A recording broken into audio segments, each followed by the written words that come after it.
In this video, Rohan looks for ways to improve my riding using BrakeAce, a new mountain bike tech product that he's been working on. Oh, come on! G'day legends, I'm here at the top of Gungeon this morning with Rohan. Yo. Hello. Rohan's gonna show me how to use his new product, BrakeAce, which is some prototype mountain bike technology. Latest and greatest. Latest and greatest, which is basically gonna help me ride better, right? Yep, we're gonna get you doing this trail faster. We're gonna ride down, make sure we know the trail, ride it again, record it with BrakeAce. BrakeAce will tell us the key opportunities on the trail. We'll go to those top 3 chances to improve. It'll tell us why we can improve there. We'll look at that, we'll see how to change it, focus on those things, go back and ride it again and see if we're faster. And so this is sighting lap, just learn the trail. Yeah. Well, I'll just ride into you, you're not getting a fist bump. Through. This corner's scary. That's loose. Always hopping over things. Okay, and that's it. Loco is done. Yeah. Nice one. Why was I not recording that? Why was I not recording? Oh. Rohan's just come ass up on this blind snake corner. Seats twisted, bottles out. He's lost the shoe. Thankfully Rohan was okay. Even with all the crazy stuff he does, it's not often we see him make mistakes. A good reminder that it can happen to anyone. Quick shout out to Tim from WA Mountain Bike Adventures for hauling us up Gungeon all morning. Tim shuttles a number of different locations, so check out his Facebook page and have yourself a fantastic day out. Okay, so that's our warm-up lap out of the way. We're back at the top, bit dustier, bit bloodier, but we're warmed up. But we're good to go. So now we're going to do is it a race run? Yeah, we'll try and go at race pace, set a standard speed, see what we can do. Cool, so then we'll have something to compare to Exactly. after. We'll treat this as our baseline. Yep. Oh, there we go. And front brake connected as well. So, recording. Let's do it. Okay, see what you got.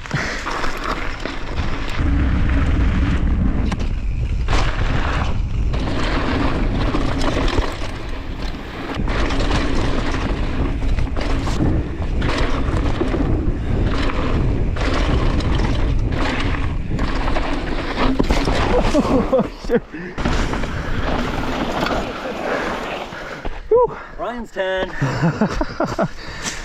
Came a bit inside there. Yeah, just went over the top. All right, let's continue. Take 2 of a baseline run. And we got Tim waiting down there to snap a photo of us, hopefully not crashing.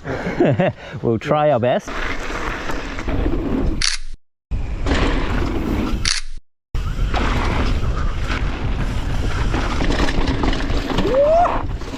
Ryan's screaming, but he's holding it together. Oh, he's gone in, he's remembered. It's freaked him out a little though. He's dusty.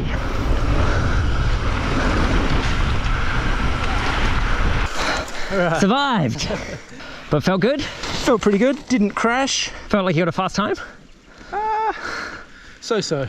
What we're going to follow up on is our key opportunities. We'll identify your top 3. So we see our number 1 place we can improve is where we had a long modulated braking opportunity. Yep. So we can go and find this area on the trail and know that if we brake in a shorter amount of time and more consistently, we'll ride smoother. So what we're going to do is go to each of the ones in order, check why they could be improved, why they are key opportunities. Yep. Determine on the trail what we can do to improve that. All right, so I'll follow you down and we'll stop at that first key opportunity. And it's just after that second drop.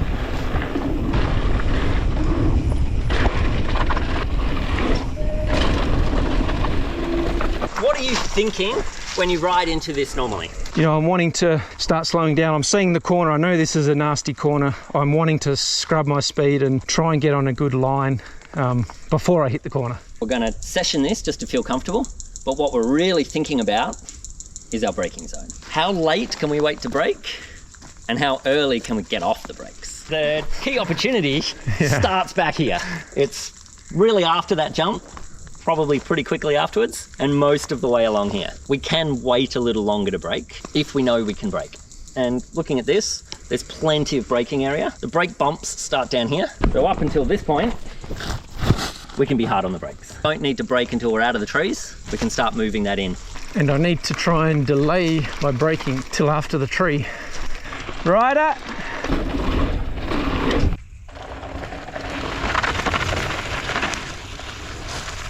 So that felt interesting because I immediately noticed I was wanting to put the brakes on before that, but I tried to hold off until after the tree. So, let's shift it down to the rock. Know that this is a straight line and you can get on your front brake quite hard through here.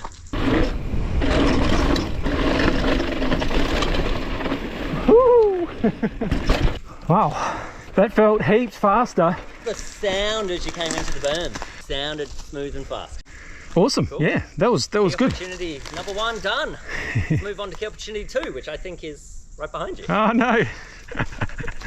Long and modulated. But it's potentially multiple braking checks combined together to be one brake event. You haven't got off the brakes long enough for it to be a separate event. So potentially you've come in, hit the brakes again, got going. I think we can get rid of some earlier braking, make it less modulated and harder braking, so shorter, by just picking a braking zone.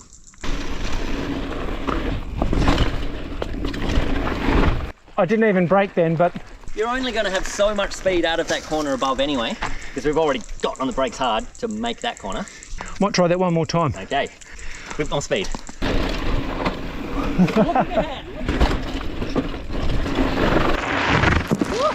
Yeah! Well, I didn't brake, but maybe I should have. Like, you got your front wheel way inside. Give that one more try.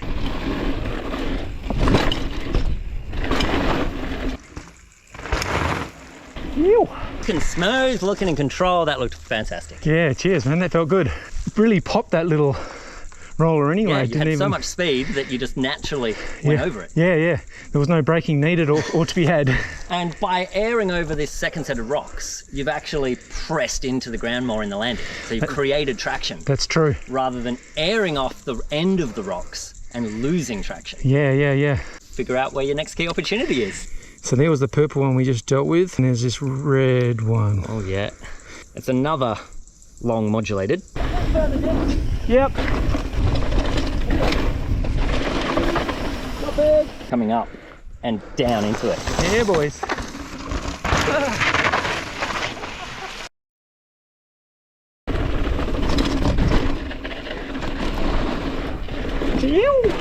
I felt like that was better. I didn't hear any grunting, I just heard wooting. Nice. Yes. Smooth. Thanks. Thanks a lot, Tim. Yeah, cheers, mate. Appreciate that. It's been good.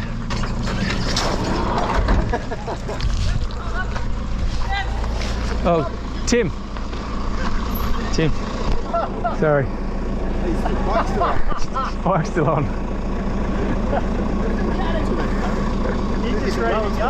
It's Rohan, mate. He's too slow. Of course. Is he off now? Yes, you're good. Thanks, mate. So we've done our sessioning. We've Looking good. I think we finally figured out all the corners and applied some techniques and out of the analysis. So hopefully that's a bit faster. Now we're going to go down and do the race run. Yep, top to bottom. Yep. Just like before, thinking only about the key opportunities. Key opportunities, all right. Don't worry about the rest of the trail. Let's get to the bottom, nice and fast.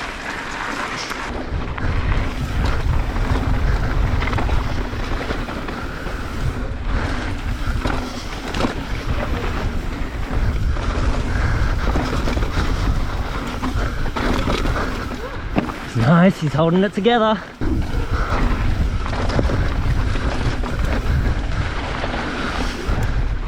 He's missed the hard point, but he's carrying speed. Pump, pump on the trail. You! Yeah. Yes! Oh, I think I got most of it. that looked like you used a lot less energy. So that went well, but was I faster? Well, according to the GoPro footage, both of the end-to-end runs were about the same. So not really. But having said that, thanks to the key opportunities and Rohan's coaching, I had a huge light bulb moment with braking zones. Delaying my braking and getting on the front brake harder felt heaps quicker. I'm sure that if I keep applying this technique to my general riding and to my new key opportunities, that my riding will really improve. What do you think? Would you use BrakeAce? Let me know in the comments. Right, so that's been a fun morning. I've learned a few things myself about braking. Thanks Rohan for showing us the new product, and it's looking really good. That was enjoyable for me. You were acing those key opportunities, and yeah, good to see everything work as well. Yeah. Good to get some feedback. Awesome, so thanks so much. When do you think it's going to be available? I know you're working hard on it. That is the $1,000,000 question. Yeah. So it's a Kickstarter product, so we're going to send first to our Kickstarter backers. So no matter what, our pre-orders for the next batch will only start once those Kickstarters backers get their product, which will be in the next few weeks or month, maybe 2 months. Yeah. Yeah. No, so right now it's basically everything works. We're just working on the user experience to make sure that everyone gets the product that they expected. So no fixed date at the moment until we do get that baseline product that we want, that we know everyone else wants. Awesome. I'm really excited to see what happens, and congrats on all the work you've done so far. It's looking really good. Cheers. Yeah, hoping that everyone will get their hands on a pair soon and change mountain biking forever. So if you get a chance, guys, have a look. It's good stuff. So just talking to Rohan about what I was thinking about the product, and I was just interested in the key opportunities and how does that work? You know, how does the app take the data, you know, all the braking events and the GPS data? How does it take that data and spit out these key opportunities? You know, what's the logic behind that? How does that work? Yeah, and that is the thing that we want people to question, because that is really the value we want people to understand. So Matt, who is the MTB PhD, he did his university doctorate on mountain bike braking. So that's where this product got started. So starting to understand a whole lot of what is essential to make you ride better. And then Mac joined, he's the physicist, data cruncher. Two of those got together and started on understanding what is the point of these brake metrics, and the key opportunities came out of that. We worked our way to those because it was the question of how do you use the sensor. So me, I'm the technical person. Apps, sensors make the data exist. Those other guys are the geniuses that process that. The key opportunities came from them looking through many rides with a lot of professionals and more beginner riders to find what is braking, where do people brake, how do they brake, and then start looking at which people were going faster, which people were riding with less effort. And so if you look in the app, you can actually turn on all of your braking events and see every braking event. And the key opportunities are a combination of some events that we've recognized that if the data looks like this, it's an area for opportunity. Yeah. And so every braking event is somewhere you can improve your braking. However, the key opportunities are those lowest hanging fruit. So we've identified the metrics that have that, you know, it's heavy, that maybe it doesn't need to be so heavy. It's long, it can be shorter, it's modulated. All of our different metrics that add up, how many of them give you the worst flow score. And therefore, if you can lower that flow score, you're going to get a nicer, flowy, smoother, faster ride. All right, thanks. So if I could summarize that, because I like simple summaries. I need to summarize that. If I could summarize that, you've basically done a whole bunch of analysis on, you know, different types of riders, including professionals, and you've identified, you know, patterns. You've identified patterns that can lead to better braking, you know, or you've identified bad patterns, I guess. And exactly, it's suboptimal. So braking is a good thing. When you need it for control, it can allow you to go faster, but there's points where by braking suboptimally, you have lost the most amount of speed for no real benefit, and flow score is the big magic number that rules them all for that. And so each individual brake event has flow score, so a key opportunity has its own flow score, and your entire ride has its flow score. The entire ride is just useful for comparing a ride. The brake events and key opportunities flow score is how to find where you can improve. That's the low-hanging fruit. That's the things you've done the worst Exactly. on the ride, and therefore you've got the most improvement. And to you be had. can focus on those rather than trying to think of every single break event, and you might have had 300 of those down a trail. We've now said, let's break it down into 3 sections. Yep. All right, cool. Thanks, man. That explained it.